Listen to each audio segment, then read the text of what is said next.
Bismillahirrahmanirrahim. Em nome de Deus, o Clemente, o Misericordioso. Luz, paz, conhecimento para todo o Brasil. Conheça o Islam. Música, aquí hablamos de los instrumentos, ¿no? Cuando los hermanos hablan de música, la música engloba el cante y acompañado con instrumentos musicales. ¿O solo los instrumentos? O solo los instrumentos musicales. Es decir, el cante sin instrumentos no se considera... El cante sin instrumentos son palabras, son sonidos vocales. Lo que es bueno es permitido y lo que es malo es prohibido. Depende del contenido. Depende del contenido de esas palabras, sea anashid, sea cante, sea judá, sea ghina, sea cualquier tipo, sea coro, etc. Entonces ahí nos fijamos en el contenido, en el mensaje y en quién lo hace y para quién, como dicen nuestros sabios. El cante, digamos, humano, acompañado de instrumentos. Cuando hablamos de ciertos instrumentos de percusión, que son el tambor, el duf y lo que va en esa línea, es una cuestión... Mucha gente se olvida de que el piano es de percusión. Vamos a hablar de la cuestión tradicional, ¿no? Vamos a hablar del concepto popular o concepto básico, no para los especialistas en las cuestiones de música. Lo que tradicionalmente o históricamente se conoce como el duf o los tambores, etc. Eso es una cuestión también permitida, dado que hay textos jurídicos en la época del profeta Muhammad sallallahu alaihi wasallam que se permitía, etc.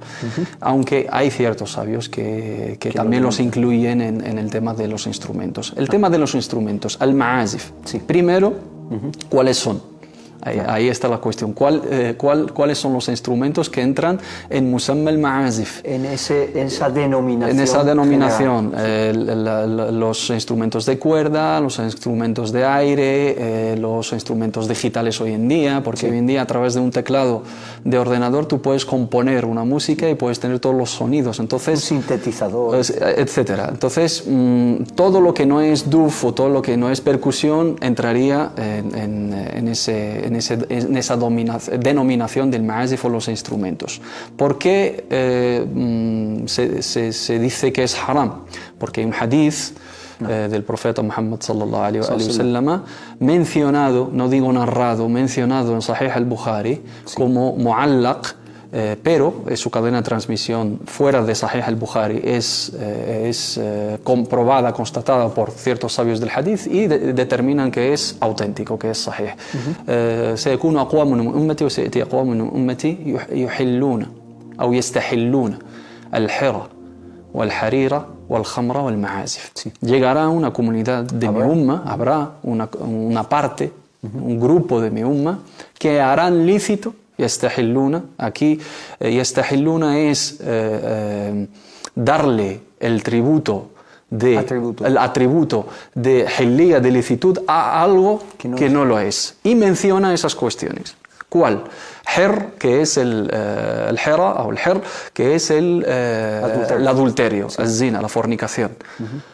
El harir para los hombres, que la seda para los hombres en el Islam es totalmente prohibida, pero para las mujeres es lícita. O al khamr, el alcohol, el vino, también lo harán lícito. Está mencionando cosas que de por sí tienen una condición o un juicio o un estatuto legal de prohibición, de herma. O al ma'azif. Aquí nuestros sabios de los derechos de los fundamentos del derecho islámico, de usul el-fiqh, plantean una cuestión aquí que es muy técnica, que es el argumento de correlación.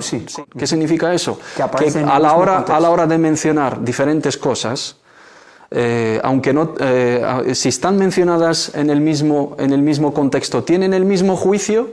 O esa correlación no implica tener el mismo juicio. Es una cuestión sujeta a debate y la opinión más sólida es que esa dalala puede no tener la misma condición. Tú cuando citas esto y esto y esto y esto, has hablado de que esto es haram y esto y esto y esto, no implica que tenga el mismo juicio jurídico.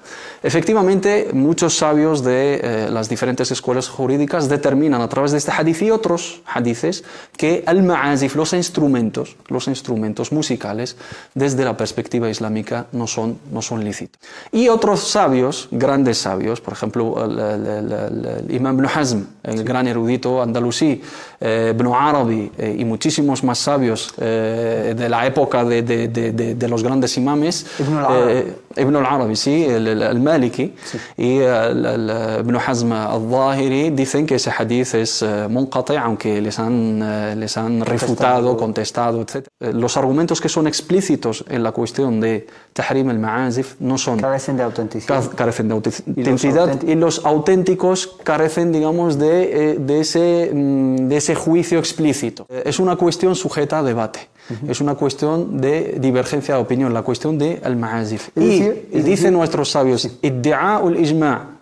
En esta cuestión no sería responsable, ni sería justo, no formaría parte del aman al-ilmiyya. No. Decir que todos los sabios de la umma no tienen divergencia de opinión respecto a esta cuestión no sería correcto. Sí hay diferencia de opiniones, entre nuestros sabios. Hay más sabios que dicen que es una cuestión ilícita por esos argumentos que hemos mencionado, y hay grandes sabios también contemporáneos y antiguos que dicen que es una cuestión sujeta a debate, que hay que condicionarla con lo que hemos dicho al principio, sí, respecto al ghina, cómo, para quién y en qué contexto y qué va a suponer y qué va a ocupar de nuestra vida, de nuestro tiempo, etc.